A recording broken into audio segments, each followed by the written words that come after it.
Magandang araw sa lahat. Ito po, tayo ay gagawa ng biko or sinokmani.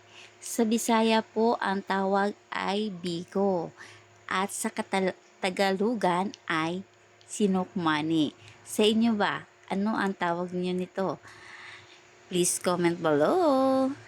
Ayan po guys, ang ating pangalawang piga sa ating niyog, ayan po, yan po ang ating ipangsabaw o dito sa ipangluto sa ating ah, malagkit na bigas.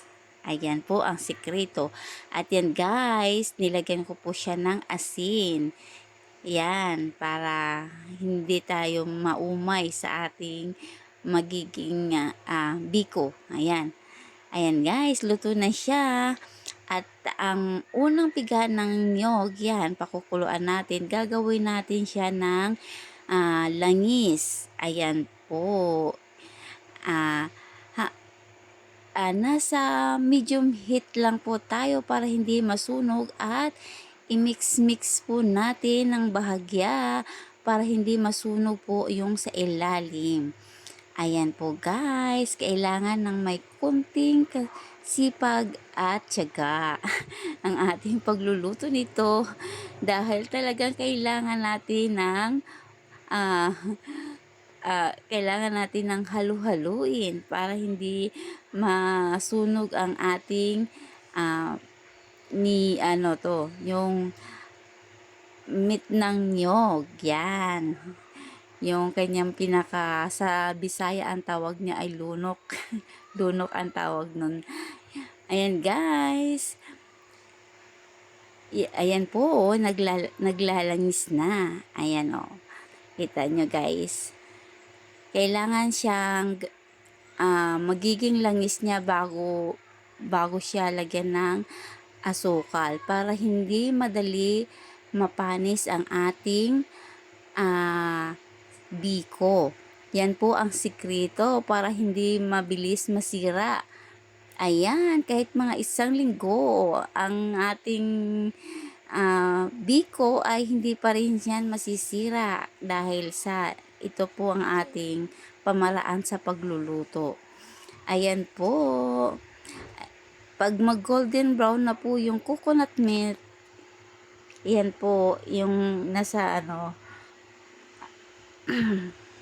yan po ay hahanguin natin yan. Yan po ang ating ipang topping sa ating sinukmani. Ayan po guys. Ayan o, kita nyo guys. Ayan po, isisiparate yan natin mamaya pag naging golden brown na siya. At pag separate niyan, ang maiwan ay yung langis na lang po. Tapos dyan natin ang ilalagay ang asukal. Ang gamit ko po ay was sugar. Kasi yan lang po ang available dito sa amin. Dapat muscovado sugar, mas maganda. Pag dito sa biko na mas masarap siya.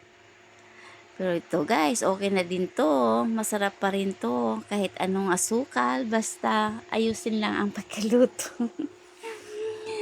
Ayan. Ayan na ho, inhalo na natin. Ayan na po. Mix-mix na.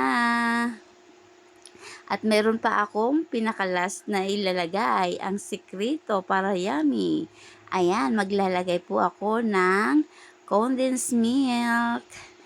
Ayan guys, maglalagay ako ng condensed milk sa ating biko. Ayan, please like and share kung ito ay nagustuhan nyo ang ating video. At thank you for watching. Bye! See you my next video po. Thank you. Bye!